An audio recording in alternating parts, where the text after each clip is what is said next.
நிர்வாணத்தை எதிர்கொள்ளணுன்னாக்கா, இப்போ வந்து இயந்திர அறிவியல் உலகம் 2040 செயலிழந்துடும். இப்போ நம்ம ட்ரெஸ்லாம் போட்டிருக்கோம். இது ஒரு பாதுகாப்பு கவசம். நம்ம வந்து மொழி தெரியாத ஒரு ஊருக்கெல்லாம் போகிறோம். அந்நிய நாடுகளுக்கு போகிறோம். அந்நிய ஊர்களுக்கு போகிறோம். எந்த தைரியத்தில் போகிறோம் அப்படின்னா, அந்த ஆடைகள் மீது உள்ள தைரியத்தில் தான் போகிறோம். ஆடைகள் அணிவதற்கு ஆடைகள் இருக்குது. நம்ம வந்து ட்ரெஸ்ஸை போட்டு நம்ம உடம்பை மறைச்சிக்கிறோம். அந்த தைரியத்தில் தான் இன்றைக்கி நாடு விட்டு நாடு எல்லா நாட்டுக்குமே போகிறோம். அந்நிய ஊர்களுக்கெல்லாம் போகிறோம்னாக்கா அது வந்து நம்ம ஆடை மீது கொண்ட நம்பிக்கையில் தான். ஆடைன்னு ஒன்று இல்லவே இல்லை அப்படின்னு வச்சுக்கோங்க. ஆனால் விமானம் இருக்குது, பஸ் இருக்குது, போக்குவரத்து எல்லாமே இருக்குது. நீங்கள் நினச்சா எந்த ஊருக்கு வேணாலும் எந்த ஒரு நாட்டுக்கு வேணாலும் போக முடியும். ஆனால் ஆடைன்னு ஒன்று இந்த உலகத்தில் இல்லவே இல்லைன்னு வச்சுக்கோங்க. பாலிஸ்டர் கிளாத்து, அப்புறம் வந்து காட்டன் ட்ரெஸ், இப்படி எதுவுமே இல்லைன்னு வச்சுக்கோங்களேன். நீங்கள் வந்து வெளிநாட்டுக்கெல்லாம் போக மாட்டீங்க, வெளியூருக்கெல்லாம் போக மாட்டீங்க. ஏன்னா வெளியூருங்கிறது வெளிநாடுங்கிறது அந்நியர்கள், உங்களை யாருன்னே தெரியாதவங்க தான் அங்கே வாழ்ந்துட்டுருக்காங்க. அப்படி இருக்கும்போது நீங்கள் நிர்வாணமாக உங்களால் வந்து வெளிநாட்டுகளுக்கெல்லாம் போகவே முடியாது. ஏன்னா உங்களுக்கு ஆபத்து இருக்குது, பாதுகாப்பு இருக்காது. நிர்வாணத்திற்கு பாதுகாப்பு வேணும். நிர்வாணமாக வாழ்வதற்கு ஒரு பாதுகாப்பு தேவை. அதுக்கு என்ன தேவை? அப்போ வந்து பாதுகாப்பு இருந்தால் தான் நிர்வாணமாக வாழ முடியும். நீங்கள் வந்து நிர்வாணமாகலாம் வெளியூர்களுக்கு போக முடியும். இப்போ நிர்வாணமாக வாழ முடியாதா? இந்த இயந்திர அறிவியல் உலகில் மக்கள் நிர்வாணமாக வாழ முடியாதா? ஆடை அணிந்து கொண்டு தான் வாழ வேண்டுமா? இல்லை, நிர்வாணமாக வாழ முடியாது. ஏன்னா நீங்கள் வந்து வெவ்வேறு ஊர்களுக்கு போகிறீங்க. அங்கே இருக்கிற யாருன்னு தெரியாது. அங்கே இருக்கிற ஆண்கள் பெண்கள் யாருன்னு தெரியாது. அந்நியர்கள் வாழ்கிற இப்போ நம்ம வாழ்கிற பகுதியெல்லாம் பார்த்திங்கன்னா அந்நியர்களோடு வாழ்ந்து கொண்டு இருக்கிறோம். அந்நியர்கள் எல்லாருமே ஒருத்தருக்கு ஒருத்தர் அந்நியர்கள் ஆகிட்டோம். யாரும் என் பக்கத்து வீட்டுக்காரங்க கூட அவங்க யாருன்னு தெரிஞ்சிக்க விருப்பப்படலை. அதனால் வந்து அவங்கள நம்ப முடியாது, அந்நியர்களை நம்ப முடியாது. ஒரு 50 வருஷத்துக்கு முன்னாடி மக்கள் வந்து ஜாக்கெட்டெல்லாம் போடலை, பெண்கள் ஜாக்கெட் போடலை. அப்போ வந்து மார்பை மற்றவங்க பார்க்குற பெண்களுடைய மார்பை பார்ப்பதற்கு நிறைய வாய்ப்பு இருந்தது. ஏன்னா அவங்க ஜாக்கெட் போடலை, ஏதோ ஒரு காரணத்தினால அவங்க ஒரு வேலை செய்யும்போது மார்பை பார்த்துக்கிறதுக்கு வாய்ப்பு இருக்குது. அப்படி இருக்கும்போது ஆனால் அப்போ ஏன் அவங்க கட்டுப்பாடாக இருந்தாங்க அப்படின்னு பார்த்தாக்கா, அவங்க வந்து ஒரு நிலையான ஒரு இடத்துல வசித்தாங்க. அவங்க யார் கூட வாழ்ந்தாங்க? ஒரு பெண் இருக்கிறாங்கன்னா அவங்கள சுற்றி வசித்தவங்க யாருன்னா தெரிஞ்சவங்களாக தான் இருப்பாங்க, உறவினர்களாக இருப்பாங்க. மகன், அண்ணன், தம்பி, கணவன், அப்புறம் அப்பா, சித்தப்பா, சித்தி, இந்த மாதிரி மாமா, தாத்தா, இந்த மாதிரி ஆண்கள் அனைவரும் தெரிந்தவர்களுக்கு மத்தியில் அவங்க வாழ்ந்தாங்க. அதனால் வந்து நிர்வாணத்திற்கு ஒரு பாதுகாப்பு கிடச்சிது. ஏன்னா ஒரு ஆணுக்கு வந்து ஒரு ஆண் வந்து ஆடை குறைவாக இருந்தோடனே அவன் கையை பிடிச்சி இழுத்துருவான் அப்படின்லாம் கிடையாது. ஏன்னா ஆடை குறைவாக இருப்பது ஒரு ஆணுக்கு வந்து அவனுடைய மகளுக்கும் ஆடை குறைவாக தான் இருக்க போகுது. ஆடை குறைவாக தான் அணிய போகிறா. அவனுடைய பேத்தி, அவனுடைய மனைவி. இவன் ஒரு பெண்ணை இப்போ கையை பிடிச்சி எடுத்தனா அப்போ இவன் பொண்டாட்டியை வேறு எவனா கையை பிடிச்சிருப்பான், இவன் பொண்ணை வேறு எவனா கையை பிடிச்சிருப்பான். அப்போது அந்த காலத்தில் வந்து ஆடைகள் குறைவாக அவர்கள் எப்படி வாழ்ந்தார்கள், ஆடைகள் குறைவாக அணிந்து கொண்டு எப்படி வாழ்ந்தார்கள்? அவங்களுக்கு வந்து புடவை மட்டும்தான் இருந்திருக்கும். அல்லது வந்து நீங்கள் வந்து புடவை இந்த துணியெல்லாம் கண்டுபிடிக்கிறதுக்கு முன்னாடி போய் பாருங்கள். ஒரு துணியெல்லாம் கண்டுபிடிக்கிறதுக்கு முன்னாடி பார்த்திங்கன்னா ஒரு 3000 வருஷத்துக்கு முன்னாடின்னு வச்சுக்கோங்களேன். அப்போ எப்படி வாழ்ந்தாங்க மக்கள்? அல்லது ஒரு 1000 வருஷத்துக்கு முன்னாடி கூட நிறைய பேருக்கு துணியெல்லாம் கிடச்சிருக்காது. அப்போ எப்படி வாழ்ந்தாங்க அப்படின்னா, அவங்க வந்து நிலையாக ஒரு இடத்துல வசித்தாங்க. அவங்க ஊராக போகல. அவங்க வாழ்ந்துக்கிட்டு இருக்கவங்க அவங்க யார் மத்தியில் வாழ்ந்தாங்க அப்படின்னா, ஒரு பெண் வந்து யார் மத்தியில் வாழ்ந்தான்னா அந்த பெண்ணோட மகன், சகோதரன், அப்பா, தாத்தா, இப்படி உறவினர்கள் மத்தியில் தான் வாழ்ந்தாங்க. அதனால அது ஒரு பாதுகாப்பு. அப்போது ஒருத்தன் வந்து இன்னொரு பெண்ணை கையை பிடிச்சி எடுக்க மாட்டான். அப்படி எடுத்தான்னா அவனுக்கும் பொண்ணு இருக்குது, அவனுக்கும் பேத்தி இருக்கிற, அவனுக்கும் அக்கா தங்கச்சி இருக்காங்க, அவனுக்கும் அம்மா இருக்காங்க. அதனால் வந்து அந்த அக்கா தங்கச்சி அம்மா இவங்களோட மரியாதையை வந்து இவங்ககிட்டேருந்து கிடைக்கிற மரியாதையை அந்த ஆண் இழந்து விடுவான். ஆணோட வேலை என்னென்னா இவங்களை பாதுகாக்கிறது தான், இவங்களுக்கு உதவியாக இருக்கிறது தான், இவர்களுக்கு காவலாக இருப்பது தான். யாருக்கு? பெண்களுக்கு. ஒட்டுமொத்தமாக பெண்களுக்கு காவலாக இருக்க வேண்டிய அவசியம் இல்லை. ஒரு ஆண் வந்து தனது மகளுக்கு, தனது மனைவிக்கு, தனது அம்மாவுக்கு, தனது சகோதரிக்கு, தனது தங்கைக்கு, தனது சித்திக்கு, இப்படி உறவினர்களாக இருப்பாங்கள்ல, அப்படியே ஒவ்வொருத்தரும் தன்னுடைய உறவுமுறை பெண்களுக்கு பாதுகாப்பாக இருந்தால் போதும். மற்றவங்களுக்கு பாதுகாப்பாக இருக்க வேண்டிய அவசியம் இல்லை அப்படின்ட்டு கிடையாது. மற்றவங்களுக்கு அவங்கவுங்க உறவினர்களை பாதுகாத்துப்பாங்க, காவலாக இருந்துப்பாங்க. அப்போது இது வந்து எளிதாக இருக்குல்ல. அவங்கவுங்க உறவினர்களாக உள்ள பெண்களுக்கு காவலாக இருந்து கொள்வார்கள். அப்போ இது வந்து கடந்த காலங்களில் எப்படி மக்கள் வந்து ஒரு நிர்வாணமாக வாழ்ந்திருக்க முடியும் அப்படின்னா அதுக்கு காரணம் என்னென்னாக்கா, அவங்க எல்லாருமே ஒரு நிலையாக ஒரு இடத்துல வசித்தாங்க. இன்றைக்கி இருக்க மாதிரி ஊர் விட்டு ஊரெல்லாம் போயிட்டே இல்லை. நம்ம இன்றைக்கி வந்து வெளியூருக்கெலாம் போகிறோம், அங்கே யாருன்னே தெரியாது. அங்கெல்லாம் அப்போ நம்ம ட்ரெஸ்ஸு போட்டிருக்கனால தான் இன்றைக்கி நம்ம வெளியூருக்கெலாம் போயிட்டு வரோம், வெளிநாட்டுக்கெல்லாம் போயிட்டு வரோம். நம்ம வந்து ட்ரெஸ்ஸே இல்லைன்னு வச்சுக்கோங்க, நம்மலாம் பாதுகாப்பாக வெளியூர்களுக்கெல்லாம் போயிட்டு வரவே முடியாது. போகணுங்கிற இந்த எண்ணமே வராது நமக்கு. ஏன்னா போகிற இடத்துல யார் என்ன பண்ணணும், எப்படி இருப்பாங்கன்னு நம்ம சொல்ல முடியாது. ஆண்களுக்கும் இதே பிரச்சனை தான், பெண்களுக்கு மட்டும் கிடையாது. நிர்வாணமாக வாழ வேண்டிய சூழ்நிலை இந்த இயந்திர அறிவியல் உலகில் ஏற்படுமேயானால், ஒரு ஊரை விட்டு நீங்கள் வேறு இன்னொரு ஊருக்கு போனீங்கன்னா பெண்களுக்கு என்ன பாதுகாப்பின்மை ஏற்படுமோ அதே பாதுகாப்பின்மை ஆண்களுக்கும் ஏற்படும். இன்றைக்கி ஆடை அணிந்து கொள்வதால் தான் நம்ம இன்றைக்கி ஒரு ஊர் விட்டு ஊர், நாடு விட்டு நாடம் போயிட்டுருக்கோம். இது ஒரு பாதுகாப்பு கவசம். ஆடை என்பது ஒரு பாதுகாப்பு கவசம். பாலியல் வன்முறையிலிருந்து நம்மை பாதுகாத்து கொள்கிற கவசம் தான் ஆடை.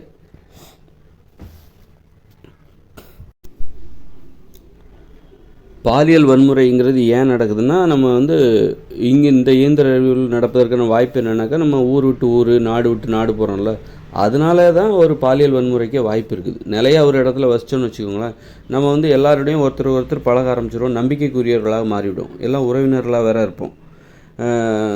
நமது வாழ்க்கையும் எளிதாக இருக்கும், நமக்கு நிறைய ப்ரெஷர்லாம் இருக்காது. நம்ம வாழ்க்கையை அனுபவிக்கிறது தான் நம்முடைய வேலையாக இருக்கும். அப்போது நமக்கு வந்து வாழ்க்கையை அனுபவிச்சுக்கிட்டே அவன் வந்து நம்பிக்கையானவர்களோடு வாழும்போது நம்ம பாதுகாப்பாகவும் இருப்பாங்க. நீங்கள் எப்போ வந்து ஊர் விட்டு ஊர், நாடு விட்டு நாடு வாழ்க்கையை அனுபவிக்காமல் இவங்க பயணப்பட்டுருக்காங்க. அதாவது என்னென்னா, நீ வாழ்க்கை தினசரி உடலுறவு அப்படியும் வச்சுக்கிற வாய்ப்பு இல்லை. தொழில்னு சொல்லிட்டு நீ என்ன பண்ணுற, மனைவிக்கும் கணவனுக்கும் இடையில நிறைய இடைவெளி. அவங்க தினசரி உடலுறவு வைத்துக்கொள்வதற்கான வாய்ப்பு எல்லா ஆண்களுக்கும் பெண்களுக்கும் கிடைப்பதில்லை. இந்த லட்சணத்தில் நீ ரொம்ப கோபத்தோடு இருப்ப. இந்த லட்சணத்தில் நீ ஊர் விட்டு ஊர் வேற போகிற. அப்போது உனக்கு அமைதியையும் பாதுகாப்பும் தருவது என்னென்னா அந்த ஆடை தான். ஏன்னா நீ வந்து மகிழ்ச்சியாக வாழலை, வாழ்க்கையை நல்லா அனுபவிக்கலை. ஆனால் நீ ஊர் விட்டு வேற போகிற, உனக்கு நிறைய கோபம் இருக்கும், ஏக்கம் இருக்கும், ஏமாற்றம் இருக்கும். இந்த ஏமாற்றத்தோட ஊர் விட்டு ஊர் நீ போயிட்டுருக்க. அப்படி இருக்கும்போது இப்படி எல்லாருமே தான், யாரோ ஒருத்தர் கிடையாது, எல்லாருக்குமே இந்த நிலைமை தான்.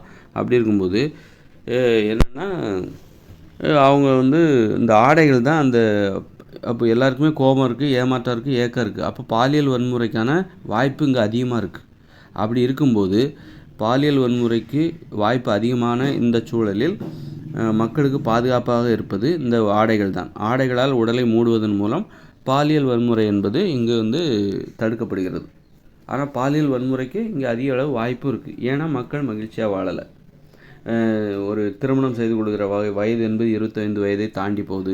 18 வயசுலேயே 16 வயசுலேயே உடலுறவு வச்சுக்கணுங்கிற ஆர்வம் வந்துடும். ஆனால் அவங்க திருமணம் செய்கிறதுங்கிறது 25 வயசில் தான். எல்லோரும் காதலிக்கவும் இல்லை. இங்கே காதலுக்கான தடையும் அதிகமாக இருக்குது. அப்படி ஆண் பெண் உறவில் சுதந்திரமும் இல்லை. திருமணம் செய்து கொள்கிற வயது தள்ளி போகுது. அப்போ நிறைய பேர் கணவனையோ மனைவியோ பிரிஞ்சும் வாழ்கிறாங்க, இழந்தும் வாழ்கிறாங்க. இப்படி நிறைய பேர் தனியாக ஒரு 60 வயசுக்கு மேலே பெரும்பாலானவர்கள் துணை இழந்துட்டாங்கன்னா தனியாக தான் வாழ்கிறாங்க. இப்படி இங்கே பாலியல் உறவுக்கான ஆசை, தேவை எல்லாமே மனசுக்குள்ளே இருக்குது. ஆனால் பாலியல் உறவை தினசரி பூர்த்தி செய்து கொள்வதற்கான வாய்ப்பு இங்கே இல்லை. அதுமாதிரி மகிழ்ச்சியாக வாழ்வதற்கான வாய்ப்பும், அதனால் மகிழ்ச்சியாக வாழ்க்கையை அனுபவிப்பதற்கான வாய்ப்பும் இங்கே இல்லை. இந்நிலையில் மக்கள் ஒரு ஊர்லேருந்து இன்னொரு ஊருக்கு வேலை நிமித்தமாகவோ வேறு எந்த விஷயத்துக்காகவோ போயிட்டு வந்துட்டு இருக்காங்க. மனசில் நிறைய ஏக்கம் இருக்குது, வாழ்க்கை அனுபவிக்கலையே, கோபம் இருக்குது, ஏமாற்றம் இருக்குது. இந்த நிலையில் மக்கள் வந்து ஒரு இடத்துலேருந்து இன்னொரு இடத்துக்கு, ஆண்கள் பெண்கள் என அனைவரும் ஒரு இடத்துலேருந்து இன்னொரு இடத்துக்கு போயிட்டு வந்துட்டு இருக்காங்க. வெளிநாடு எல்லாம் போயிட்டு வந்துட்டு இருக்காங்க. இப்படி ஏக்கத்தோடையும் கோபத்தோடையும் இருக்கிற மக்களிடம் வந்து மக்களை எது பாதுகாக்குதுன்னா இந்த ஆடைகள் தான் பாதுகாக்குது. ஆனால் நிலையாக ஒரு இடத்துல வசிக்கும்போது நீங்கள் வந்து உங்கள் மனைவியோடு சேர்ந்து வசிப்பீங்க. மனைவி கணவனோட அவங்க வந்து வசிச்சிட்ருப்பாங்க. அதில் உறவுமுறை, அந்த உடலுறவு தேவை என்பது சரியாக பூர்த்தி செய்யப்படும். எப்போதும் பக்கத்திலே வாழ்கிற ஒரு வாழ்க்கை முறை நிலையாக ஒரு வசிக்கும்போது அதனால் வாழ்க்கையை வந்து அனுபவிப்பாங்க. அதனால் ஏக்கம் வந்து இல்லாமல் இருக்கும், ஏமாற்றம் என்பது இல்லாமல் இருக்கும், மகிழ்ச்சியாக இருப்பாங்க, திருப்தியாக வாழ்ந்துட்டுருப்பாங்க. அப்படி இருக்கும்போது அவங்களுக்கு வந்து இந்த பாலியல் வன்முறைகளில் ஈடுபட வேண்டும், ஒரு பொண்ணை கையை பிடிச்சி இழுக்கணும், கற்பழிக்கணும், பலாத்காரத்தில் ஈடுபட வேண்டும், விபச்சாரத்தை நோக்கி போகணும், சுய இன்பம் செய்யணும், ஆபாச சினிமா பார்க்கணும், இந்த மாதிரி தேவைகள்லாம் அவங்களுக்கு இல்லை. அவங்க தினசரி வாழ்க்கையை அனுபவிக்கிறாங்க. அப்படி இருக்கும்போது அவங்களுக்கு வந்து நீ இன்னொரு பொண்ணை ரேப் பண்ணணும் அதெல்லாம் அவசியமே இல்லை. எப்போ வந்து ரேப்பு, பாலியல் பலாத்காரம் விபச்சாரம்லாம் அதிகரிக்குது, சுய இன்பம்லாம் அதிகரிக்குதுன்னா நீங்கள் வந்து பாலியல் உடலுறவு தேவையை முழுமையாக பூர்த்தி செய்யலை. அது பூர்த்தி செய்வதற்கான சூழலை இங்கே ஏற்படுத்தலை. நிர்பந்தப்படுத்தணும். நீ கல்யாணம் பண்ணாமல் இருக்கக்கூடாது, 20 வயசில் கல்யாணம் பண்ணிடணும், எந்த ஒரு வயசுலையும் நீ துணை இல்லாமல் இருக்கக்கூடாது. நகரங்களில் வாழ்கிறவர்கள் பொண்டாட்டி பிள்ளைகளோடு தான் இருக்கணும், தனியாக பேச்சுலர் லைஃபுக்கு இங்கே நாட் அலவுடு அப்படின்னு சொல்லிட்டு நகரங்களில் வந்து 20 வயசுக்கு மேலே யாருமே தனித்து வாழக்கூடாது. இப்படியெல்லாம் போட்டால் மட்டும்தான் மக்கள் கொஞ்சம் அமைதியாக இருப்பாங்க. மனசில் வந்து இந்த பாலியல் வன்முறைகள் ஈடுபட வேண்டும் என்பதற்கான அந்த கோபம் இல்லாமல் அமைதியாகவும் இருப்பாங்க. அதன் மூலம் தான் இங்கே ஒரு நிரந்தரமான ஒரு பாதுகாப்பை ஏற்படுத்த முடியும். இங்கே வந்து மக்கள் ஒரு இடத்துலேருந்து இன்னொரு ஊருக்கும் ஒரு நாட்டிலேருந்து இன்னொரு ஊருக்கும் போகிறாங்க அப்படின்னா இங்கே மக்களுக்கு வந்து இங்கே ஒன்றும் யாரும் மகிழ்ச்சியாக வாழ்கிறாங்க அப்படின்னு சொல்ல முடியாது. உடம்புல வேறு நோய் வேறு நிறையா இருக்குது.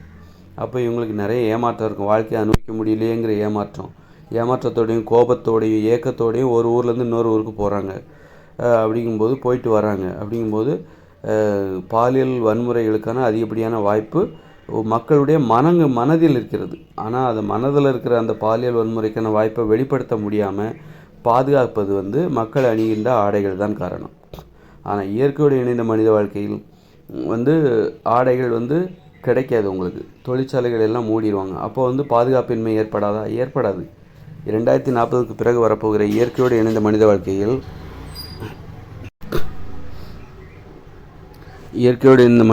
என்ன நடக்கும் அப்படின்னா அவங்களுக்கு வேறு எந்த நோக்கமும் இல்லை. அவங்களுக்கு டாக்டர் ஆகணும், இன்ஜினியர் ஆகணும், படிக்கணும், அங்கே பள்ளி கல்லூரி எதுவுமே கிடையாது.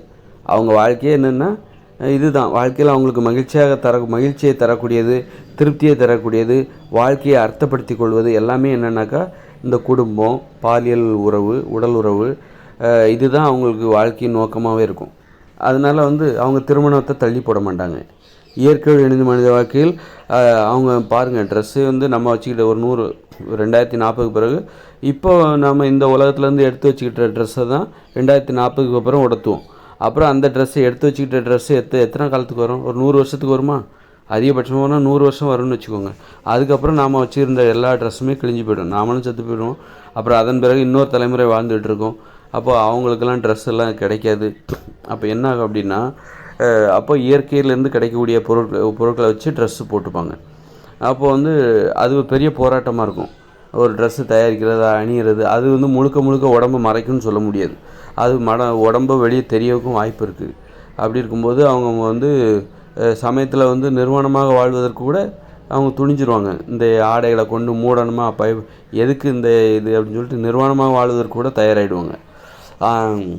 அப்போ ஏன்னா இன்னொன்று அவங்க வந்து உடல் உறுதியாக இருக்கும். இயற்கையோடு இணைந்த மனித வாழ்க்கையில் வாழப்போகிறவர்கள் அவருடைய உடல் வந்து உறுதியாக இருக்கும். ஏன்னா அவங்க உடல் உழைப்பில் தான் ஈடுபடுவார்கள். உடற்பயிற்சி செய்வார்கள், எங்கே போனாலும் நடப்பாங்க, ஓடுவாங்க, நல்ல உணவுகளை உண்பார்கள். அதுவும் பச்சையான உணவுகள் தான் அதிகமாக உண்பாங்க. அதனால் உடல் பருமனாகாது, உடம்பு ஒல்லியாக தான் இருக்கும், உறுதியாகவும் இருக்கும். அதனால் உடம்பு அவங்களுக்கு அழகாக இருக்கும். அழகாக இருக்கிறவங்க வந்து ரொம்ப உறுதியாக இருக்கிறவங்க உடம்பை வெளியே காட்டணும்னு தான் நினைப்பாங்க, மறைக்கணும்னு நினைக்க மாட்டாங்க. யார் மறைக்கணும்னு நினைப்பாங்கன்னா உடம்பு தொப்பையோடு இருக்காங்க பார்த்திங்களா, அவங்க தான் உடம்பை மறைக்கணும்னு நினைப்பாங்க. தொப்பையோடு இருக்கிறவங்க தான் அந்த கூச்சப்பட்டுக்கிட்டு உடம்பை பார்த்து நம்ம பார்த்துடக்கூடாதுன்னு நினச்சிட்டு மறைப்பாங்க. அதே உடம்பு உறுதியாக இருக்கணும்னு வச்சுக்கோங்க, அது ஆணாக இருந்தாலும் பெண்ணாக இருந்தாலும் அந்த உறுதியான உடலை யாரும் மூடி வைக்க மாட்டாங்க. ஏன்னா மூடி வைக்கிறதுக்காக அந்த உடலை உறுதிப்படுத்துகிறாங்க, நான் எல்லாம் பார்க்கட்டும் அப்படின்னு நினைப்பாங்க. அதுதான் அவங்களுக்கு பெருமை, ஊக்கம். மேலும் அந்த உடலை உறுதியான உடலை தக்க வச்சுக்கணும். அதுக்கு ஒரு ஊக்கம் தேவை, உற்சாகம் தேவை. அப்போ அது 4 பேர்கிட்ட காட்டினா தான் நீங்கள் வந்து அந்த உறுதியான உடலை நீங்கள் வந்து பராமரிக்க முடியும், பாதுகாக்க முடியும், தக்க வச்சிக்க முடியும். அப்போ யார் உடம்பை மறைப்பாங்க அப்படின்னா உடம்பு ஊழச்சதையும் தொப்பையுமா இருக்கிறவங்க, குண்டாக இருக்கிறவங்க, அசிங்கமாக உடம்பு உறுதி இல்லாமல் இருக்கிறவங்க தான் உடம்பை வந்து ஆடை கொண்டு மறைக்கணும் அப்படின்னு நினைப்பாங்க. ஆடை மீது என்ன ஆடை அணியாமல் என்ன வாழவே முடியாது, ஆடை தான் எனக்கு முக்கியம், ஆடை தான் எனக்கு வெறி, ஆடையை நான் விட்டு கொடுக்கவே மாட்டேன் அப்படின்னு சொல்கிறவங்க யாருன்னா உடம்புல உறுதி இல்லாதவங்க தான் அப்படி சொல்லுவாங்க. உடம்பு நல்லா உறுதியாக இருக்குது, 6 பேக் வச்சுருக்காங்க அப்படின்னா 4 பேர் பார்க்கணுன்னு தான் நினைப்பாங்க. குறைஞ்சபட்சம் மார்பையாக மறைப்பாங்க. ஒரு பெண் வந்து மார்பை மட்டும் மறைப்பாங்க, அல்லது பிறப்புறுப்பையும் மார்பையும் மறைச்சிட்டு வயிற்று பகுதி, கை கால் இது எல்லாம் உறுதியாக இருக்குது, ஃபிட்டாக இருக்குது, 6 பேக்கு கட்டுக்கட்டாக இருக்குது அப்படின்னா அதை மற்றவங்க பார்க்கணுன்னு தான் நினைப்பாங்க. அதுதான் அவனுக்கு ஒரு புகழ். இயற்கையோடு இணைந்த மனிதர்கள் வந்து அங்கே புகழ் பெறுவதற்கான வாய்ப்பு என்னென்னா உடம்பை உறுதியாக வச்சுக்கணும். அங்கே வந்து நீங்கள் டாக்டர் ஆக முடியாது, இன்ஜினியர் ஆக முடியாது, உங்களுக்கு பள்ளிக்கூடம் கிடையாது, கல்லூரி கிடையாது, நீங்கள் நிறைய பணமும் சம்பாதிக்க முடியாது, நீங்கள் சொகுசாக ஒரு வீடு கட்ட முடியாது. எல்லோரும் குடிசையில் தான் வசிக்க போகிறான். அப்போ அவங்க வந்து மகிழ்ச்சியாக வாழணும், புகழோடு வாழணும், போட்டி போட்டு புகழோடு வாழணுன்னா ஒரே வழி என்னென்னா உடம்பை உறுதியாக்குறது. உடம்பை உறுதி சும்மா அப்படி அவதாரில் வர்ற மாதிரி, அவதாரில் வந்து எப்படி நடிக்கிறாங்கள நடிகர், ஒல்லியாக இருப்பாங்க, உயரமாக இருப்பாங்க, உடம்பு உறுதியாக வச்சுருப்பாங்களா, அதே மாதிரி தான் அவங்க வச்சுப்பாங்க. அதுக்காக ப்ளூ கலரில் இருப்பாங்கன்னு சொல்லலை, அதுக்காக ரொம்பவும் உயரமாக இருப்பாங்கன்னு சொல்லலை. நல்ல ஒரு ஒல்லியாக இருப்பாங்க, வாட்ட சட்டமாக இருப்பாங்க, உடம்பு உறுதியாக இருப்பாங்க. அப்போ அவங்களுக்கு நிர்வாணத்தை வெளியே காட்டுறதுல எந்த கூச்சமும் இல்லை. அது உடம்பு உறுதி இல்லைன்னா தான் நிர்வாணமாக வாழ்வதற்கு கூச்சமே தவிர, உடம்பு உறுதியாக இருந்துச்சுன்னு வச்சுங்க, அதை வெளியே காட்டணுன்னு தான் நினைப்பாங்க. அப்போ கொஞ்சம் தான் மறைச்சிப்பாங்க, ஒரு மார்பை வேணால் மறைச்சிப்பாங்க. அதற்கு ஊர் நிர்வாகம் கட்டுப்பாடு போடலாம். நீங்கள் வீட்டை விட்டு வெளியே வரீங்கன்னா மார்பை மறைச்சிக்கோங்க, வீட்டை விட்டு வெளியே வரீங்கன்னா பிறப்புறுப்பை மறைச்சிக்கோங்க. மற்றபடி வீட்டுக்குள்ளே இருக்கும்போது நம்ம கொஞ்சம் சுதந்திரமாக இருக்கும்னு நினைப்போம். ஆண்களாக இருந்தால் என்ன பண்ணுவாங்க, வீட்டுக்குள்ளே வந்தோடனே சட்டை கிட்டையெல்லாம் கட்டி போட்டுருவாங்க, ஒரு லுங்கி மட்டும் போட்டுப்பாங்க, ஒரு ஷார்ட்ஸ் மட்டும் போட்டுப்பாங்க. பெண்கள் என்ன பண்ணுவாங்க, உள்ளாடைகளை கழட்டி போட்டு ஒரு பனியன் ஷார்ட்ஸ் கூட போட்டுப்பாங்க, இல்லை நைட்டி போட்டுப்பாங்க. அப்போ வீடுன்னா ரொம்ப சுதந்திரமாக இருக்கக்கூடிய ஒரு இடம். அப்போ இயற்கையோடு இணைந்த மனித வாழ்க்கை கூட வீட்டுக்குள்ளே போயிட்டாங்கனாக்கா, வீடுனா என்னென்னா ஒரு கூட்டு குடும்பம். ஒரு கூட்டு குடும்பத்துக்குள்ளே போயிட்டாங்கன்னா அது வந்து ஒரு ஏக்கர் பரப்பளவில் அந்த குடியிருப்பு அமைஞ்சிருக்கும், அந்த கூட்டு குடும்ப குடியிருப்பு. அதுக்குள்ளே இன்னொரு கூட்டு குடும்பத்துக்காரங்க வரக்கூடாது. சுற்றி இயற்கை வேலி போட்டிருக்கோம், சுற்றி மரங்கள் வச்சு நடுவில் ஒவ்வொரு கூட்டு குடும்பமும் இருக்கும். அப்படிங்கும்போது ஒரு கூட்டு குடும்பத்துக்கு போயிட்டாலே என்ன பண்ணுவாங்கனாக்கா, முற்றிலும் நிர்வாணமாக இருப்பதற்கு அதிக வாய்ப்பு இருக்குது. இப்போ இன்றைக்கி நம்ம என்ன பண்ணுறோம், வீட்டுக்கு வந்தோடனே ஜட்டியெல்லாம் கழட்டி போடுறோம், பனியனை கழட்டி போட்டு, ஆண்களாக இருந்தால் ஒரு ட்ரௌசரை மட்டும் போட்டு, வெயில் காலமாக இருந்தால் ஒரு ட்ரௌசர், வேறு எதுவும் போட மாட்டோம். பெண்கள் மட்டும் ஒரு பனியன் போட்டுப்பாங்க, அல்லது வந்து ஷார்ட்ஸ் போட்டுப்பாங்க, ட்ரௌசர் போட்டுப்பாங்க, அல்லது நைட்டி போட்டுப்பாங்க இந்த காலத்தில். வீடுன்னா நம்ம என்ன பண்ணோம்னா, ஒரு ஆடைகள் கட்டுப்பாடுகளை நம்ம வீட்டில் இருக்கும்போது விரும்ப மாட்டோம். அப்போ இயற்கையோடு இணைந்த மனித வாழ்க்கை உங்களுக்கு ஆடையே கிடைக்காது, ஆடை உற்பத்தி எந்த தொழிற்சாலையுமே இருக்காது. அப்படி இருக்கும்போது நீங்களாகவே உங்களுக்கு தேவையான ஆடைகளை அணிஞ்சிப்பீங்க. அப்போ வீட்டை விட்டு, அவங்க கூட்டு குடும்பத்தை விட்டு வெளியே போய் அந்த தெருவுலேயோ ஊர்லேயோ நடக்கும்போது என்ன பண்ணுவாங்கன்னா, அங்கே ஊர் நிர்வாகம் ஒரு கட்டுப்பாடு வச்சுருக்கோம். நீங்கள் உங்கள் கூட்டு குடும்பத்தை விட்டு வெளியே வந்தீங்கன்னா, உங்கள் பெண்களாக இருந்தால் உங்கள் மார்பை மறைச்சிக்கோங்க, பிறப்பு உறுப்பை மறைச்சிக்கோங்க, அது மட்டும் போதும். வேறு எதுவும் நீங்கள் பண்ண தேவையில்லை. வேறு எதுவும் அப்படிலாம் சொன்னாக்கா அவங்க கடைபிடிக்கவும் மாட்டாங்க. மக்கள் எதை கடைபிடிப்பாங்களோ அதை தான் சொன்னால் கடைபிடிப்பாங்க. அவங்க முடியாத விஷயத்த நம்ம சொன்னால் அவங்க கடைபிடிக்க மாட்டாங்க. அதனால் நீங்கள் உங்கள் ஆண்களும் பெண்களும் பிறப்புறுப்பை மறைச்சிக்கோங்க, சும்மா கொஞ்சமாக மறைச்சிக்கிட்டாலே போதும். அப்புறம் வந்து ஆண்களும் பெண்கள் மட்டும் மார்பை மறைச்சிக்கோங்க. ஏன் மார்பை மறைக்கணும், மார்பை தாங்கி பிடிக்கிற மாதிரியான ஒரு ஆடையை அணிந்து கொள்ள வேண்டும். ஏன்னா பெண்கள் வந்து வீட்டை ஒரு கூட்டு குடும்பத்தை விட்டு வெளியே வரும்போது குறிஞ்சி வேலை செய்ய வேண்டியிருக்கும், வயல்வெளியில் விவசாயம் செய்ய வேண்டியிருக்கும், அப்புறம் விளையாட வேண்டியிருக்கும். அப்போ வந்து மார்பு வந்து கொஞ்சம் தொங்கிட்டு இருக்குன்னு வச்சுக்கோங்க, அவங்களுக்கே சிரமமாக இருக்கும், ஓட முடியாது அவங்களால, டப்புன்னு அதை வந்து தூக்கி போட்டு அடிக்கும். அப்போ வந்து அவங்களுடைய பெண்களுடைய சுதந்திரமான வாழ்க்கைக்கு அந்த மார்பு கொஞ்சம் தடையாக இருக்கும். அப்போது அவங்க என்ன பண்ணணுன்னா, குனிஞ்சு நிமிர்ந்து வேலை செய்யும்போது, அப்புறம் வந்து விளையாடும்போது அந்த மார்பு வந்து தனியாக வந்து இருப்பதை தவிர்க்கும் பொருட்டு, அதை வந்து தாங்கி கொள்ளும் வகையில் அவங்களே ஒரு ஆடை அணிந்து கொள்ள வேண்டும். இப்போ ஜாக்கெட் போடுறாங்களா, ப்ரா அணிகிறாங்களா, அதே மாதிரி ஒரு ஆடையை இயற்கையான பொருட்களிலிருந்து தயாரித்து அவங்க நிறைய ப்ராயை வந்து தயார் பண்ணி வச்சுக்கணும். வீட்டை விட்டு வெளியே வராங்களா, அதை அணிஞ்சு கொள்ள வேண்டும். எல்லா பெண்களும் வீட்டை விட்டு வெளியே வரும்போது அந்த மாதிரி இயற்கையான பொருட்களிலிருந்து தயாரிக்கப்பட்ட ப்ராவை வந்து அவங்க வந்து மார்பை தாங்கி கொள்ளும் விதத்தில், தாங்கி கொள்ளும் நோக்கில் அணிந்து கொள்ள வேண்டும். அப்படி இருக்கும்போது அந்த மார்பு வெளியே கூட தெரியலாம், தெரிஞ்சால் தப்பு இல்லை. எதுக்காக அதை அணிய சொல்கிறோம் அப்படின்னா, அப்போ தான் அந்த மார்பு கொஞ்சம் தாங்கி பிடிக்கும், அவங்க விளையாட முடியும், சுதந்திரமாக விளையாட முடியும், சுதந்திரமாக குனிஞ்சு நிமிர்ந்து வேலை செய்ய முடியும், ஒரு பொது வெளியில் வேலை செய்ய முடியும்.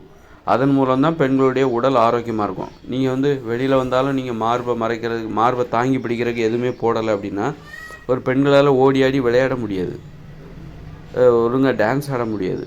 அப்போது ஒரு குனிஞ்சு நிமிர்ந்து வேலை செய்கிறதுக்கு அவங்க கஷ்டப்படுவாங்க. அப்போ என்ன ஆகுனா, பெண்களுடைய உடல் ஆரோக்கியம் பாதிக்கப்படும். அதனால் வந்து ஒரு கூட்டு குடும்பத்துக்கு போயிட்டீங்களா, நீங்கள் வந்து அந்த மார்பை தாங்கி பிடிக்கிற அந்த இயற்கை பொருட்களிலிருந்து தயாரிக்கப்பட்ட அந்த ஆடை உங்களுக்கு தேவையில்லைன்னா அதை விட்டுருங்க. கூட்டு குடும்பத்துக்கு போயிட்டாங்கன்னா நீங்கள் முழுக்க நிர்வாணமாக இருக்கலாம், அதில் எந்த தப்பும் இல்லை. ஆனால் கூட்டு குடும்பத்தை விட்டு இயற்கையோடு இணைந்த மனித வாழ்க்கையில் கூட்டு குடும்பத்தை விட்டு வெளியே வந்து நீங்கள் தெருவுக்கு வரீங்க, ஊருக்கு போகிறீங்க, ஊரில் இருக்கீங்க, வெளியில் வரீங்க அப்படின்னா கூட்டு குடும்பத்தை விட்டு வெளியே வரீங்கன்னு வச்சுக்கோங்க. அப்போ நீங்கள் வந்து என்ன பண்ணுங்கள், உங்கள் மார்பை தாங்கி பிடிக்கிற வகையில் ஆடைகள் அணிந்து கொள்ளுங்கள். அந்த ஆடைகள் வழியாக உள்ளே இருக்கிற மார்பு வெளியே தெரியும், அது தப்பு இல்லை. அது மாதிரி பிறப்புறுப்பை மறைச்சிக்கோங்க. பிறப்புறுப்பை முற்றிலும் கொஞ்சம் கூட வெளியே தெரியக்கூடாது, அப்படி இல்லை, மறைப்பதற்கான முயற்சி தான். தெரிஞ்சால் ஒன்றும் தப்பு கிடையாது. ஏன்னா இயற்கையோடு இணைந்த மனித வாழ்க்கையில் அங்கே வாழ்கிறவங்க ரொம்பவும் மனிதத்தன்மை உடையவர்கள், பண்பு உடையவர்கள். அதனால் வந்து ரொம்ப ஒழுக்கமாகவும் இருப்பாங்க, கட்டுப்பாடாகவும் இருப்பாங்க. ஏன்னா இன்னொன்று நல்லா தெரிஞ்சுங்க, ஒரு குறைவான நிர்வாணமான ஒரு வாழ்க்கையை எதிர்கொள்வதற்கு கட்டுப்பாடு தேவை. எங்கே நிர்வாணமாக வாழ முடியாதுன்னா, கட்டுப்பாடு இல்லாதவர்கள், எங்கே மக்களிடம் கட்டுப்பாடு இல்லையோ, எங்கே மக்களிடம் ஒழுக்கம் இல்லையோ அங்கே நிர்வாணமாக வாழ முடியாது. அங்கே தான் ஆடையை வந்து இழுத்து பொத்திக்கணும். அப்போ இயற்கையோடு இணைந்த மனித வாழ்க்கையில் எல்லாருக்குமே ஒரு பிரச்சனை இருக்குது. என்னென்னா ஆடைகளை வந்து அவ்வளோ ஈஸியாக தயாரிக்க முடியாது. இயற்கை பொருட்களிலிருந்து தான் நீங்கள் ஆடைகளை தயாரித்து அணியணும்.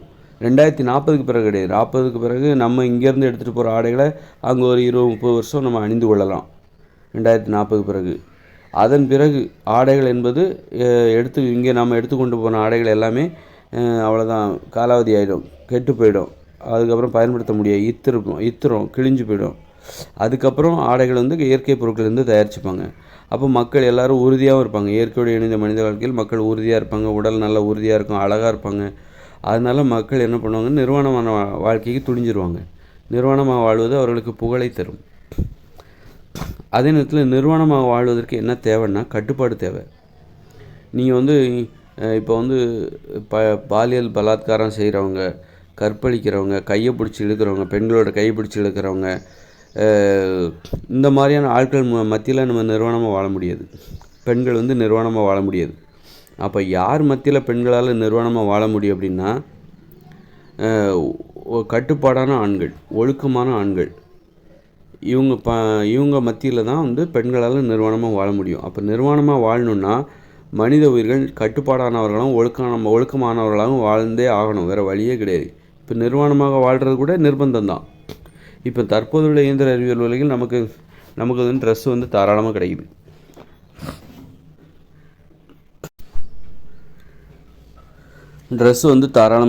அதனால் நம்ம வந்து நிர்வாணமாக வாழ வேண்டிய நிர்பந்தம் நமக்கு இல்லை. நீங்கள் வந்து அதாவது அவங்க விருப்பம்தான், விருப்பப்பட்டால் கூட வாழ முடியும். வெளியே வந்தால் பாதுகாப்பு கிடையாது. நிர்வாணமாக ஒருத்தர் வெளியே வர்றாருன்னா சட்டமே அவர்களை கைது செய்து உள்ளே அனுப்பிவிடும். பொதுமக்களும் அதுக்கு விட மாட்டாங்க. ஆனால் இயற்கையோடு இணைந்த மனித வாழ்க்கையில் 2040 பிறகுன்னா இப்போ இருக்கிறவங்க கைவசம் துணி எடுத்துகிட்டு தான் அங்கே போவாங்க, அந்த உலகத்துக்கு போவாங்க. அது வந்து ஒரு 50 வருஷத்துக்கு வரும். இப்போ நம்ம கைவசம் வச்சுருக்கிற ட்ரெஸ் வந்து ஒரு 50 வருஷத்துக்கு வரும்னு வச்சுக்கோங்க. அதுக்கப்புறம் நம்ம வச்சுருக்க ட்ரெஸ் எல்லாமே கிழிஞ்சிரும். அதுக்கப்புறம் நாம் அணிகிற ஆடைகள் இருந்து நாம் இயற்கை பொருட்களிலிருந்து தயார் செய்து அந்த ஆடைகளை தான் நாம் வந்து அணிவோம். அப்படிங்கும்போது அங்கே வேறு இயற்கையோடு இணைந்த மனித வாழ்க்கையில் வந்து மக்கள் நல்ல உடல் உழைப்பு, எங்கே போனாலும் நடப்பாங்க, ஓடுவாங்க, உடற்பயிற்சி செய்வாங்க, உடல் உழைப்பில் ஈடுபாடுவார்கள், விளையாடுவார்கள்.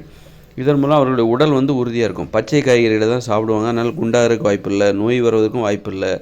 அதனால் வந்து ரொம்ப உடல் உறுதியாக இருக்கும், அவங்களுக்கு அழகாக இருப்பாங்க. அதனால் அவங்க நிர்வாணமாக வாழ்வதற்கு ஆர்வமாக இருப்பார்கள். இன்னும் என்னென்னா, நிர்வாணமாக வாழ வேண்டுமென்றால் எல்லோரும் ஒழுக்கமானவர்களாக இருக்க வேண்டும்.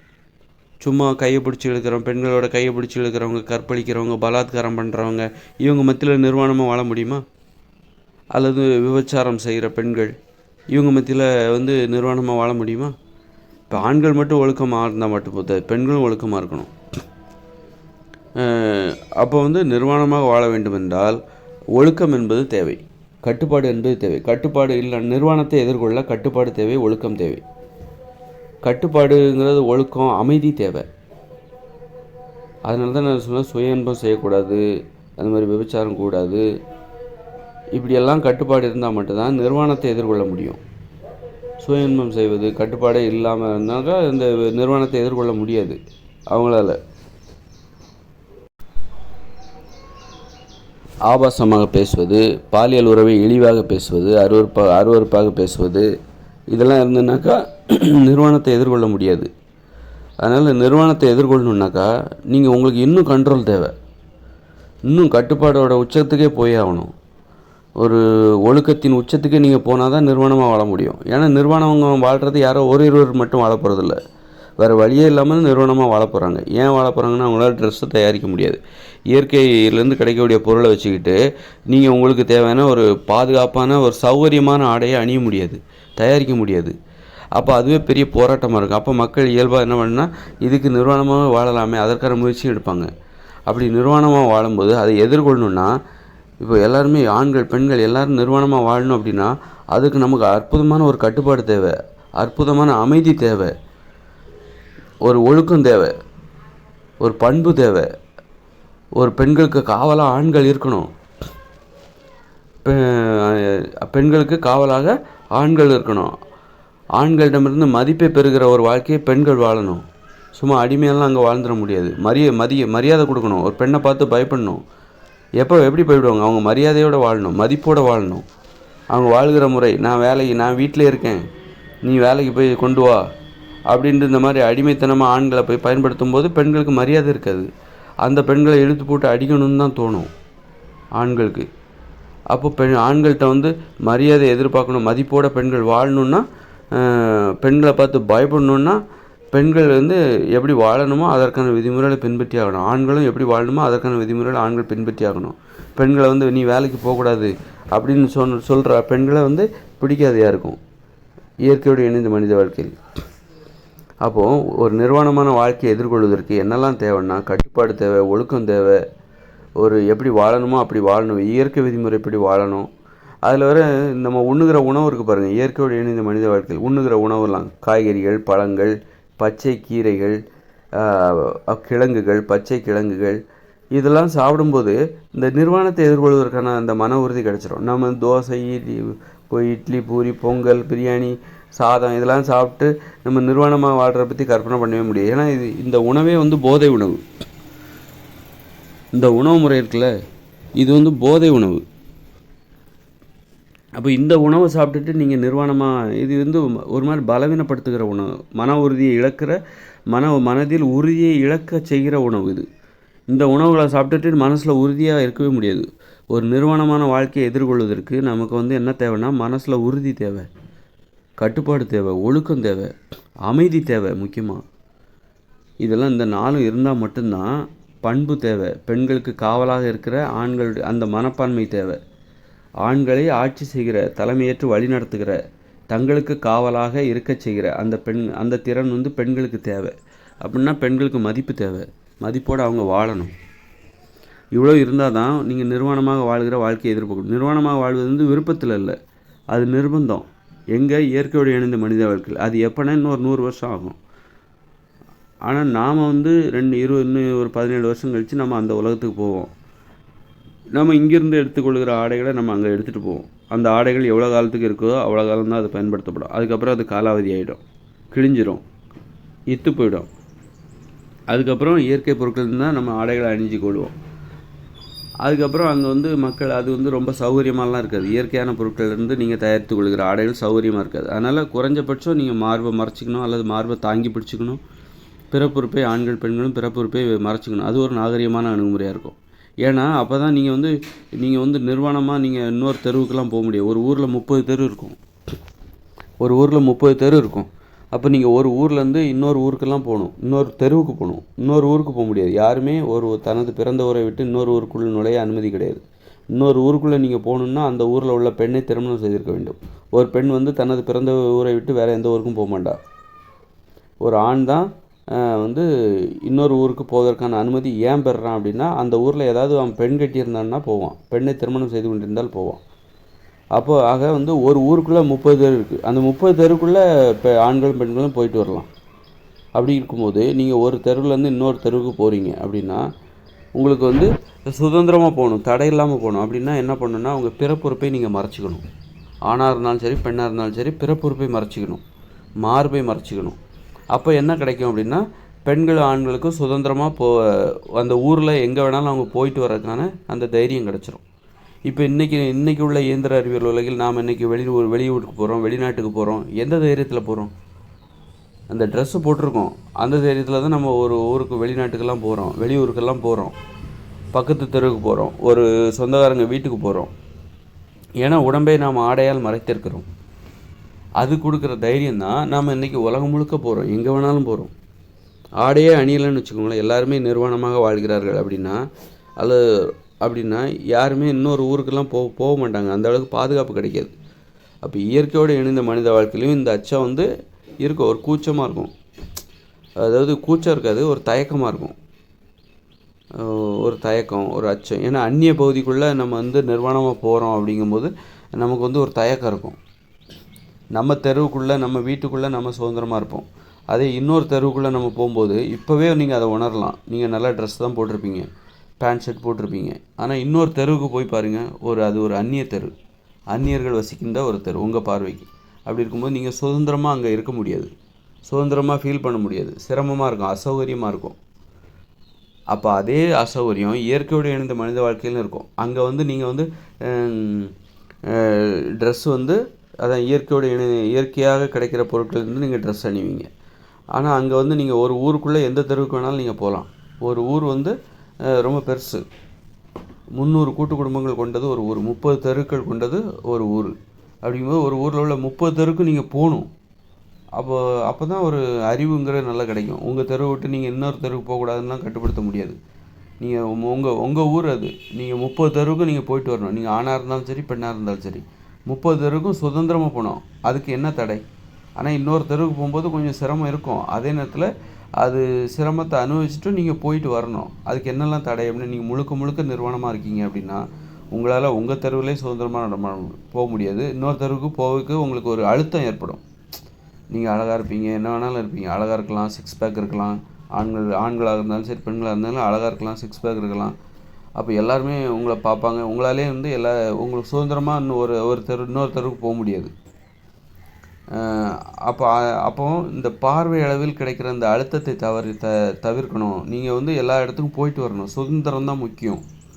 சுதந்திரமாக நீங்கள் எல்லா இடத்துக்கும் போயிட்டு வரணும். உங்கள் ஊரில் நீங்கள் எல்லா தெருவுக்கும் போயிட்டு வரணும். கடைசி தெருவில் இருக்கிற உங்களுடைய தோழியை நீங்கள் பார்த்துட்டு வரணும். ஒரு பெண் கடைசி தெருவில் என்னுடைய தோழி நிர்மலா அங்கே தான் இருக்கிறாள், அவளை நான் பார்க்க தான் போகிறேன். அப்போ அதுக்கு நான் ரொம்ப ட்ரெஸ்ஸே இல்லையே, நான் எப்படி நிர்வாணமாக போகிறது? எல்லோரும் பார்ப்பாங்களே, நான் ரொம்ப அழகாக இருக்கிறேன், எல்லோரும் பார்ப்பாங்களே, நான் என்ன பண்ணுறது? எனக்கு கூச்சமாக இருக்குது, எல்லோரும் பார்ப்பாங்க, வெக்கமாக இருக்குது, இந்த மாதிரிலாம் இருக்குது. இதெல்லாம் தவிர்க்கிறது. நீ கடைசி தெருவில் இருக்கிற நிர்மலாவை பார்ப்பது தான் இங்கே முக்கியம். உனது நிர்வாணம் இங்கு முக்கியமல்ல. உனது நிர்வாணம் உனக்கு தடையாக இருந்தால், கடைசி தெருவில் இருக்கிற நிர்மலாவை பார்ப்பதற்கு உனது நிர்வாணம் தடையாக இருந்தால், உனது மார்பு பகுதியை நீ மறைத்துக்கொள், உனது பிறப்புறுப்பை நீ மூடிக்கொள், இயற்கையான பொருட்களிலிருந்து தயாரிக்கப்பட்ட ஆடையை அணிந்து கொண்டு உனது மார்பு பகுதியை தாங்கி பிடிக்கின்ற வகையில் நீ அதை மறைத்துக்கொள், பிறப்புறுப்பை நீ மூடிக்கொள். அப்போது அந்த பெண்ணுக்கு தன்னுடைய நிர்மலாவை, கடைசி தெருவில் வசிக்கின்ற அந்த நிர்மலாவை பார்த்து வருவதில் எந்த சிரமமும் இல்லை. அவள் வேக வேகமாக போகிறாள். ஆடை என்பது ஒரு பாதுகாப்பு கவசம், அந்நியர்களை எதிர்கொள்வதற்கான ஒரு பாதுகாப்பு. அந்நிய பகுதிக்குள் போகும்போது ஆடை என்பது ஒரு பாதுகாப்பு கவசம் இருக்கிறது. அதனால் பெண்கள் ஒரு சுதந்திரமாக போயிட்டு வரணும், நடக்கணும், போகணும், எல்லா அனுபவத்தையும் பெறணும். அதற்கு அந்த நிர்வாணமாகவே தடையாகிவிடக்கூடாது, நிர்வாணமாக வாழ்வது தடையாகிவிடக்கூடாது. அதனால் என்ன பண்ணணும் அப்படின்னா, ஒரு குறைஞ்சபட்சம் பிறப்புறுப்பையும் மார்பையும் மறைக்கும்போது பின்பகுதி குண்டின்னு சொல்லுவாங்களே, அதையும் மறைக்கும்போது என்ன ஆகுதுன்னா, அவங்க சுதந்திரமாக போயிட்டு வருவாங்க. அந்த ஊரில் உள்ள அனைத்து தெருவுகளுக்கும் சென்று வர்றதுக்கு அவர்கள் அனுமதிக்கப்பட்டிருக்கிறார்கள். அதனால் போயிட்டு வருவாங்க, எங்கே வேணாலும் நீங்கள் போயிட்டு வரலாம். அது நிர்வாணமாக நீங்கள் அடுத்த தெருவுக்கு போகும்போது உங்களுக்கு ஒரு அழுத்தம் ஏற்படும். நீங்கள் அழகாக இருக்கலாம், எல்லோரும் உங்களே பார்ப்பாங்க, உங்களுக்கு வெக்கமாக கூட இருக்கலாம், தயக்கமாக இருக்கலாம், ஒரு அழுத்தமாக இருக்கும். எல்லோரும் பார்க்குற பார்வை எல்லாம் அப்படி இருக்கும். எல்லாருமே அப்படி நிர்வாணமாக இருக்கிறாங்க அப்படின்னா கூட அது ஒரு சிரமமாக இருக்கும். அந்த சிரமத்தை தவிர்க்க வேண்டும். நீங்கள் சுதந்திரமாக உங்கள் ஊரில் அனைத்து தெருவுக்கும் சென்று வர வேண்டும். அதுதான் இங்கு முக்கியம். உங்கள் சுதந்திரமும், அதன் மூலம் நீங்கள் நடக்கிறீங்க, ஓடுறீங்க, அதன் மூலம் உங்கள் உடல் ஆரோக்கியமாகிறது, உறவுமுறை சிறப்பாக இருக்குது. உங்களால் அந்த ஊரில் உள்ள எந்த தெருவிலும் யாருடன் வேண்டுமானாலும் பழகலாம், நட்பு வைத்து கொள்ளலாம், காதல் உறவு ஏற்பட வாய்ப்பு இருக்குது. அதுவும் தேவையில்லை, அவங்கவுங்க காதல் உறவை தேர்ந்தெடுத்து கொள்கிற வாழ்க்கை முறை கொண்டதான் இயற்கையோடு இணைந்த மனித வாழ்க்கை முறை. அப்படின்னா அதற்கு நீங்கள் அந்த ஊரில் எங்கே வேணாலும் போயிட்டு வரணும். போனால் தான் அங்கே உங்களுக்கான துணையை நீங்கள் தேர்ந்தெடுக்க முடியும். ஆக வந்து நிர்வாணமாக வாழ்வதற்கான நிர்பந்தம் இயற்கையோடு இணைந்த மனித வாழ்க்கையில் இருக்குது, வேறு வழியே இல்லை. அப்படிங்கும்போது அதுலேயும் கட்டுப்பாடு இருக்குது. ஊர் நிர்வாகமே நீ வீட்டை விட்டு உன் கூட்டு குடும்பத்தை விட்டு வெளியே வர்றியா, ஆண்களாக இருந்தாலும் பெண்களாக இருந்தாலும் பிற பொறுப்பை மூடிக்கொள்ளுங்கள்.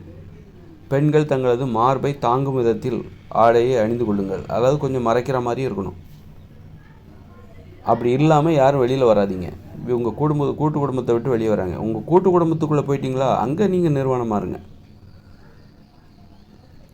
இன்னொன்று என்னென்னா, நீங்கள் நிர்வாணமாக வாழ்வது ஆபத்தானது அப்படின்லாம் நினைக்காதீங்க. ஏன்னா அங்கே யார் நிர்வாணமாக வாழ போகிறா அப்படின்னா, ஒரு ஆணுக்கு மகள், மனைவி, அக்கா, தங்கச்சி, பேத்தி, இப்படி மனைவி, இப்படி எல்லாருமே நிர்வாணமாக வாழுவோம்.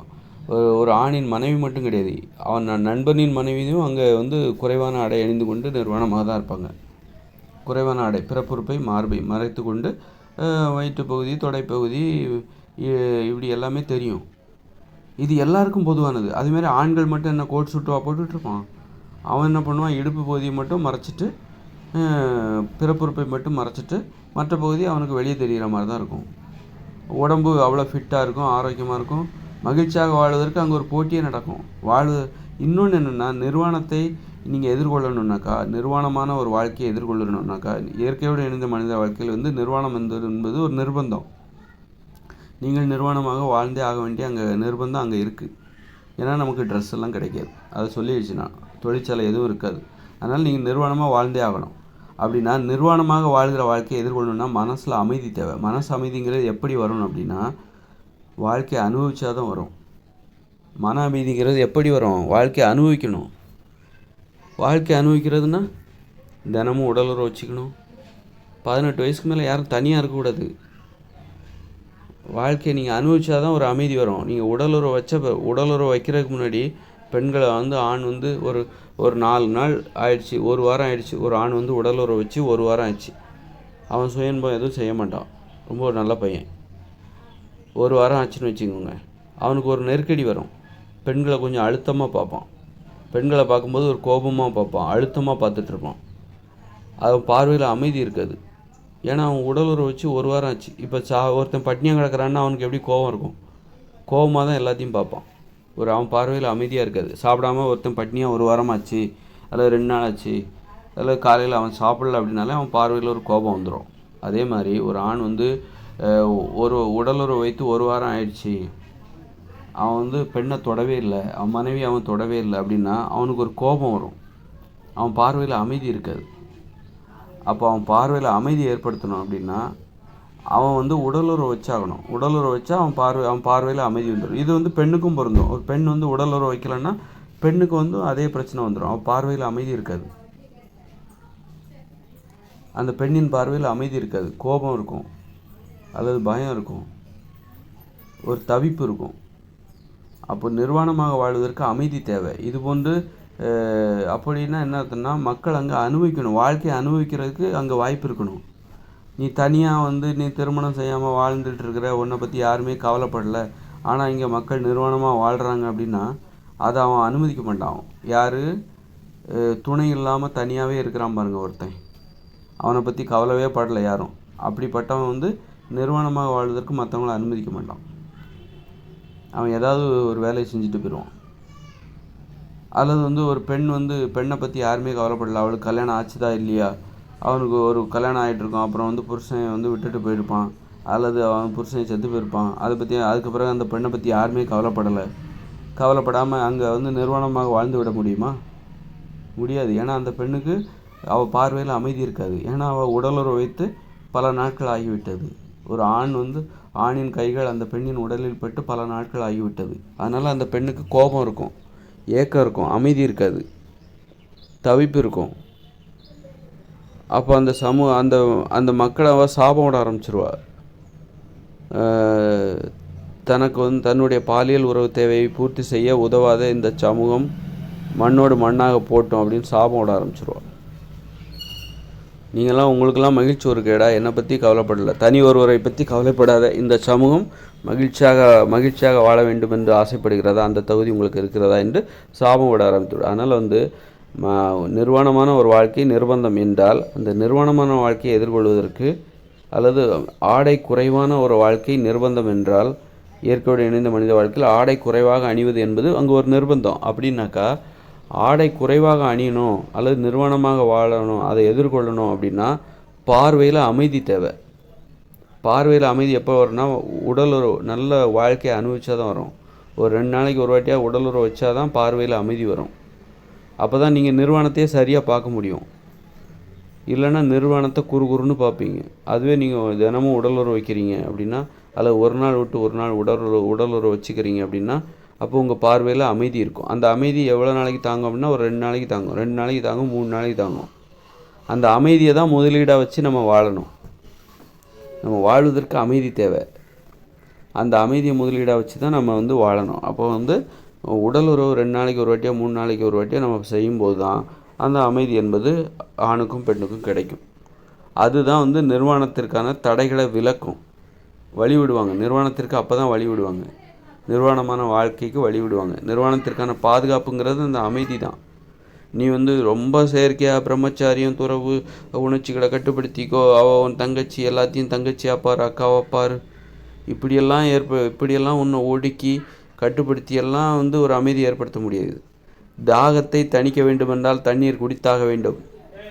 பசியை போக்க உணவை உட்கொண்டே ஆக வேண்டும். அதுபோன்று காம பசியை போக்க உடலுறவு வைத்து கொண்டால்தான் அது அமைதி அடையும். காமத்தை போக்கணுமா, நீ உடலுறவு வச்சுக்கணும். அப்போ தான் காமத்தை போக்க முடியும். இல்லைன்னா காமம் அடங்காது, ஆட்டம் போட ஆரம்பிச்சிடும். வேறு எந்த வழியிலையும் காமத்தை அடக்க நினச்சா அது ஆட்டம் போட ஆரம்பிச்சிடும். உனது அமைதியை உனக்கு அமைதி இல்லாமல் செய்துவிடும். காமத்தை அடக்கணும். தாகம் தனிய தண்ணி குடித்தாதான் தாகம் தணியும். தண்ணி குடிக்காமல் தாகத்தை தணிக்க முடியுமா? சாப்பிடாமல் பசியை போக்க முடியுமா? நான் பட்னியாக கடந்துக்கிட்டு என் பசியை நான் போக்கிடுவேன்னு முடியுமா? அதே மாதிரி தான் உடலுறவு வைத்து கொள்ளாமல் அந்த காம பசியை அடக்க முடியாது.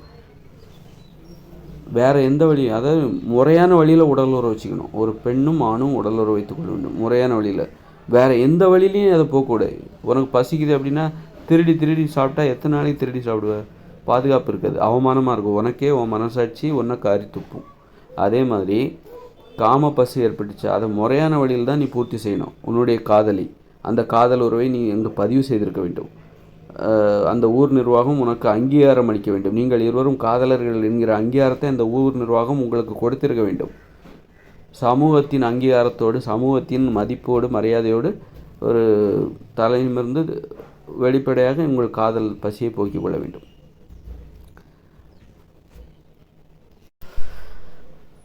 அதுபோன்று அப்படி சமூகத்தோட அங்கீகாரத்தோட உங்கள் காதலனோடு உடலுறவு வைத்து கொண்டு மனதில் அமைதி ஏற்படுத்த வேண்டும், பார்வையில் அமைதி ஏற்படுத்த வேண்டும். அதன் மூலம் தான் அமைதி ஏற்படும். முறையான வழியில் அமைதி ஏற்படுத்தணும். அதே மாதிரி நீ திருமணம் செஞ்சுக்கிட்டு உன்னுடைய மனைவியோடு கணவனோடு முறையான வழியில் உடலுறவு வைத்து கொண்டு அமைதி ஏற்படுத்த வேண்டும்.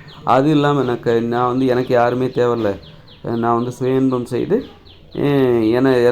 நான் உடலுறவு தேவையை நான் பூர்த்தி பண்ணிப்பேன், 2 நாளைக்கு ஒட்டி நான் சுய இன்பம் செய்து எனக்கு காம பசியை நான் போக்கிக் கொள்வேன் அப்படின்னு, அல்லது பணம் கொடுத்து நான் விபச்சாரியிடம் சென்று விடுவேன் 2 நாளுக்கு ஒரு முறை, இதற்காக நான் குடும்ப வாழ்க்கை எனக்கு தேவையா, காதலி எனக்கு தேவையா, எதுக்கு தேவையில்லாத அப்படின்னு நினச்சிக்கின்னு வச்சுக்கோங்க, மனசில் அமைதியே இல்லாமல் போயிடும்.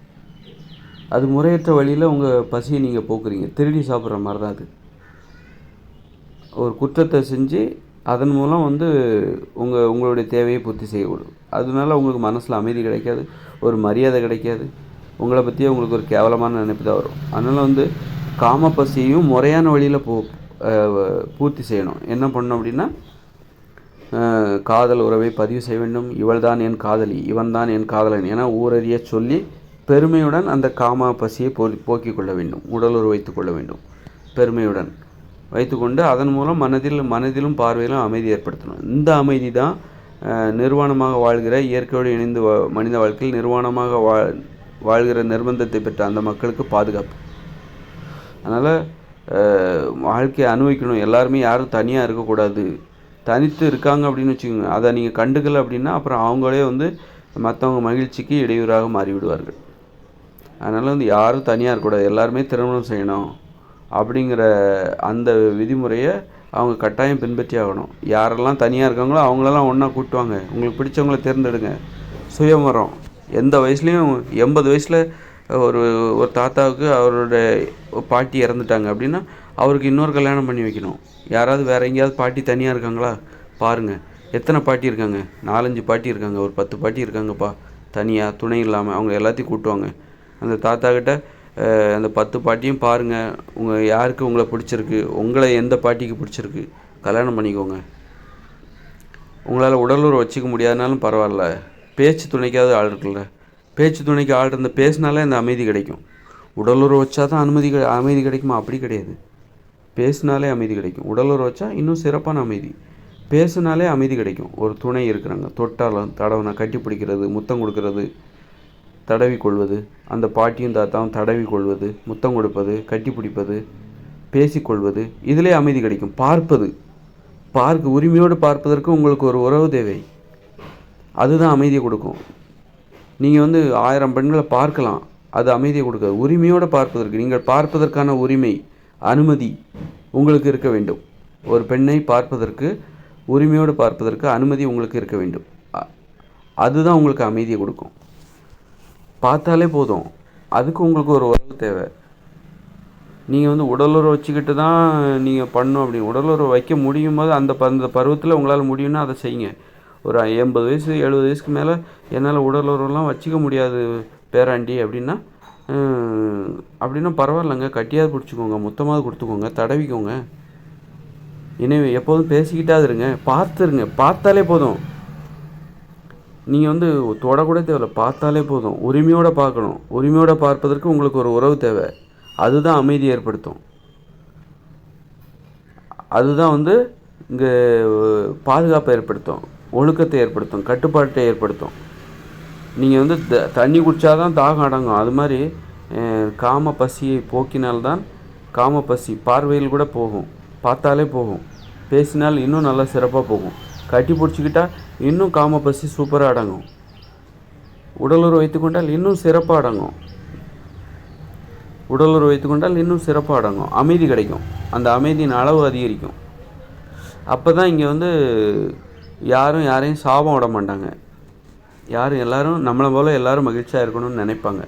அதனால் நாம் மட்டும் மகிழ்ச்சியாக இருந்தால் போதாது, மற்றவங்களையும் மகிழ்ச்சியாக இருக்க வைக்கணும். அதுக்கான வேலைகளை செய்யணும். அப்போ தான் மக்கள் மகிழ்ச்சியாக இருப்பாங்க, எல்லாருமே மகிழ்ச்சியாக இருக்க முடியும்.